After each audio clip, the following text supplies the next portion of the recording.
那叫什么剑？身剑。确实挺贱。你说什么呢你？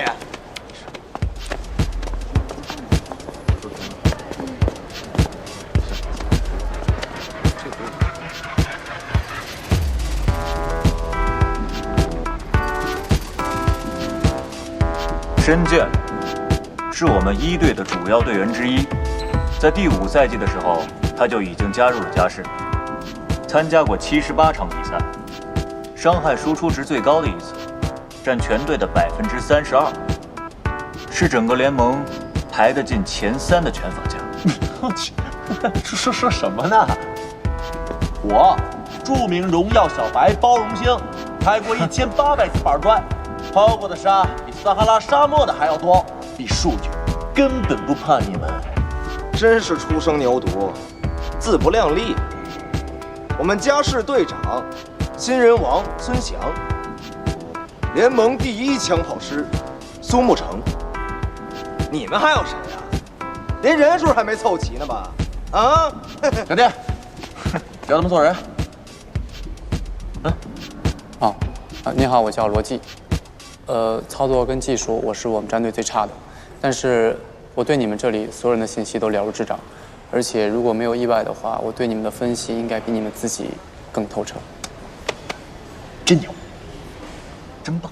还有吗？你们还有人吗？还有，新人唐柔，接触荣耀163天，账号满级刚过20天，竞技场和微草2队 PK 68场，胜率为0。2天前第1次看荣耀比赛现场，但是那又怎么样？你们和我一样，站在这个起点上。说得好。还有人吗？还有没有了？哎，你就不用介绍了。上届全明星比赛中被打得落花流水，前微草职业管理员。管理员？饮水机管理员。队长，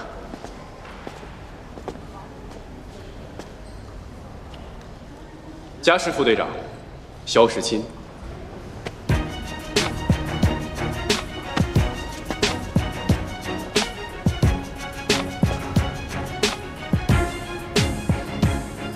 星星副队长乔一帆。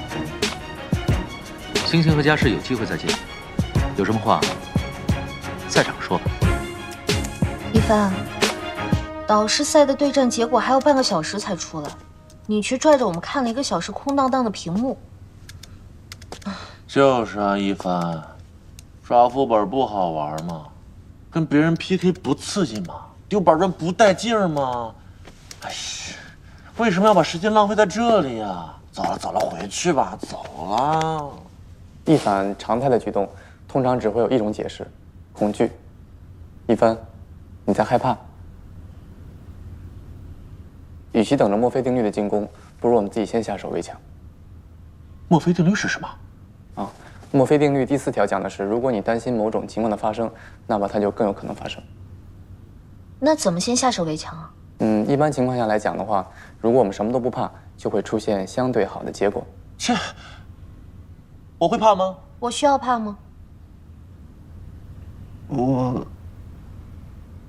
我可能怕吗？可能。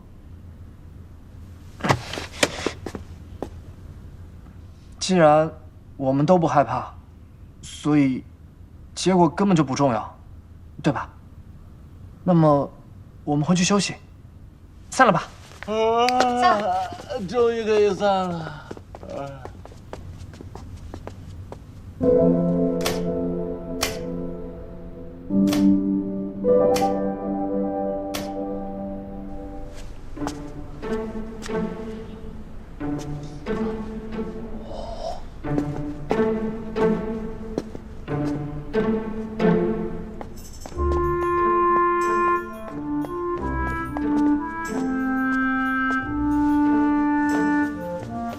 哦，不是吧？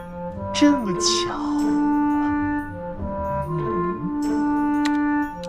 不可能会怕的一帆，不需要怕的唐柔，还有墨菲定律不管用的逻辑。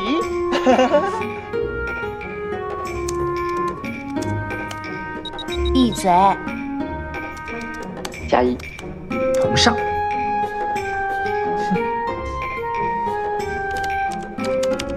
你们看看我老大，只有他一人不上线，那才叫真正的天不怕地不怕，该睡就睡，管他对手是谁。膜拜队长，膜拜队长，膜拜队长。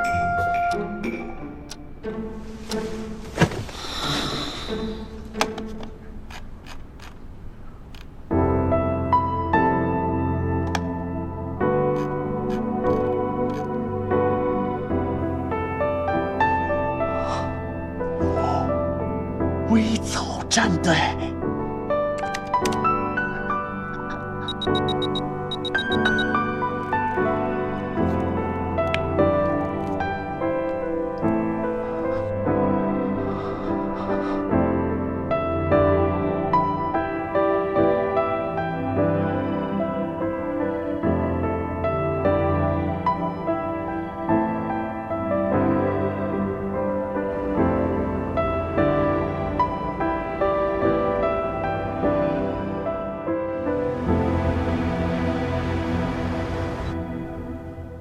导师赛的这些明星导师队，这都是熟面孔啊。是啊，难度比起联赛降低了太多，不会有任何问题的。所以啊，这种级别根本就不需要3个全明星同时在场。您的意思是，我和孙翔不用同时上场？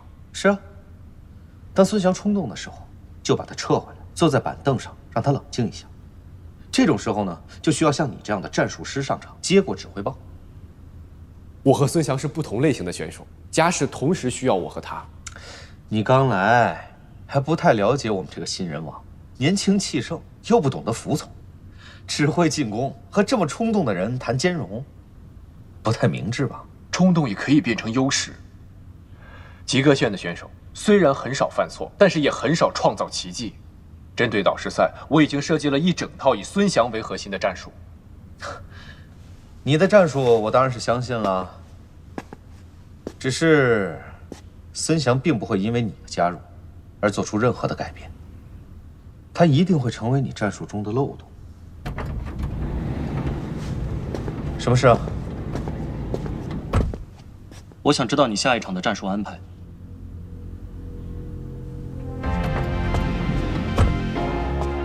一叶知秋就是战术。好，那我们就一起联手，把联盟的其他人都给打趴下。